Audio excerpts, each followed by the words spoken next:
Legit ba talaga na nagbibigay ng 5,000 daw sa credit limit first offer netong si Supreme Money Lending? So sinubukan ko siya, tinry ko, dinownload ko po siya at para silipin natin sa mga nais mangutang dito sa Ola na ito. Pero bago ang lahat, ay paki-subscribe na lang po ang aking channel, Sir Johnny 2.0. Paki-like na rin po kung nakatulong sa inyo ang video ito. Tapos share nyo na rin at para magkaroon sila ng mga ideya doon sa mga inuutangan nilang Ola. At hit nyo yung notification bell para updated po kayo sa mga videos na ginagawa natin dito sa mga review dito sa mga online loan apps. Okay. Sinubukan ko si Supreme Money isang araw, okay? Then ito, dinownload ko siya, install, then pagbungad niyan ay permission request na papasukin daw niya yung mga GPS, location, image, device information, phone numbers, specifically, kinokollect daw nila yung mga 3 emergency contacts. Pero, I doubt. Understood. Then, pasok tayo ngayon. Register and log in. Number, yan.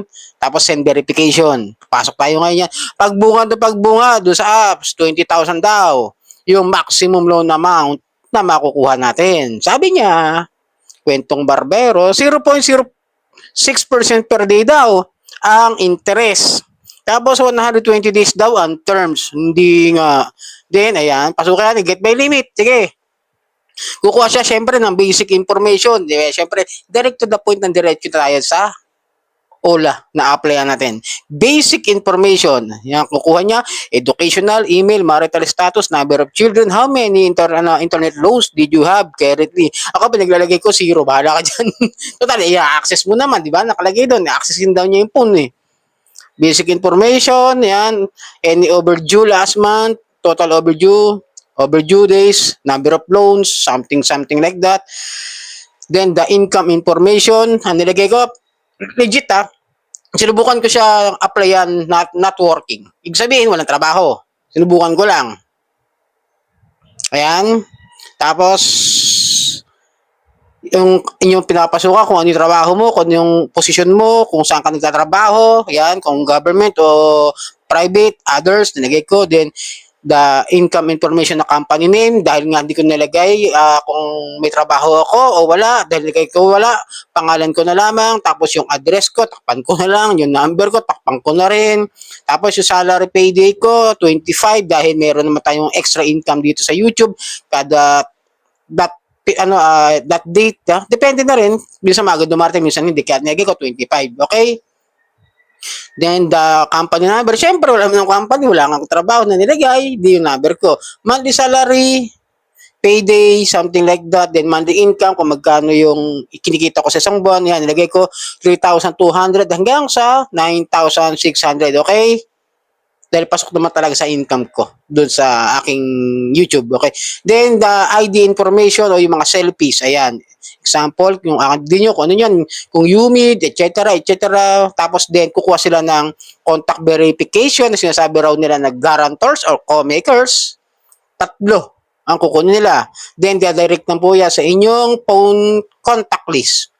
Then, yung receipt information, yung mga kung saan ilalagay mo yung tawag doon, yung e-wallet, tsaka yung bank account, medyo nagaguluhan ko ron, okay?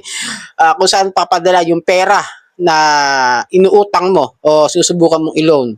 Then, ayan, congratulations, you have finished all the certifications, okay? Then, ang offer daw niya sa akin is 5,000. Ayan confirmation of loan information, sinubukan ko, tinignan ko, ang 5,000 daw ay nasa halos loan period ng 120 days. Ang makukuha ko na lang daw kung sakasakaling bigay nga yung halagang 5,000, makukuha ko lang is 3,100 dahil may service fee siya na 1,900 and then 2 terms daw po. 2 beses lang daw yan. Repayment plan is 4,950. Di wow, ang laki kagad. Parang binalik mo rin kagad yung principal amount. Pero wala pa sinasabi kung kailan yung first payment, di ba? Pansinin nyo, wala naman, di ba? Then, eto na, tinignan ko yung repayment plan, sinilip ko siya. Ayan, yung sa 5,000. Ngayong 25 po siya. Bali, lumalabas parang 6 days kasi 19 ko siya sinubukan eh. Di ba? Parang ganun. 6 days lang po siya at ibabalik mo yung 4,950 which is masyadong malaki para ibalik agad natin, di ba? Sa loob lang ng halos isang linggo. At kulang-kulang isang linggo. Then, nagpaparate this up siya. Ayan, no? Hindi ko siya, kinilik.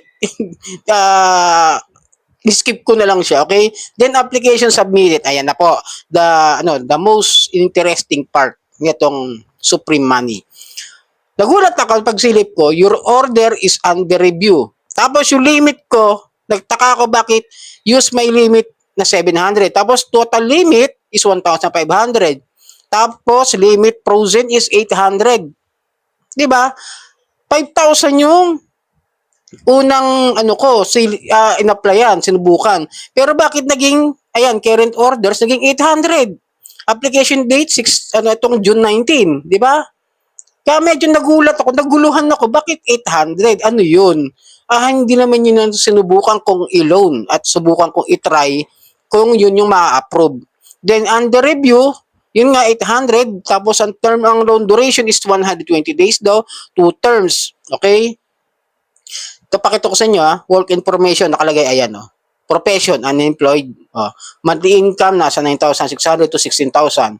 Monthly salary, isang beses lang, tapos payroll date, para makita nyo talaga na nag-approve sila o kung nag-approve talaga sila o hindi kung ikaw ay walang trabaho. Nililinaw ko lang po. Then, sinilip ko siya ulit.